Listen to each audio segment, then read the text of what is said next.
Hi everyone, in this video I will show you how to convert MKV to MP4. Open Chrome and search VLC Media Player. Download VLC Media Player on your device.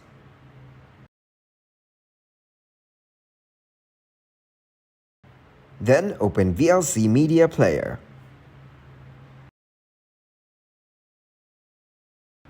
Click on Media.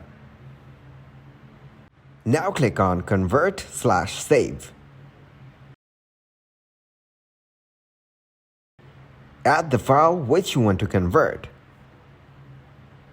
Go into the properties of your file. Add the file and click on Convert or Save. Change the profile to H.264 plus MP3.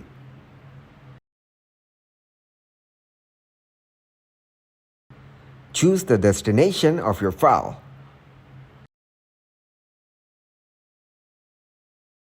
Click on Start. Now your file has changed to an MP4 file. If you guys got some value, make sure to leave a like and subscribe to the channel. Until next time, goodbye.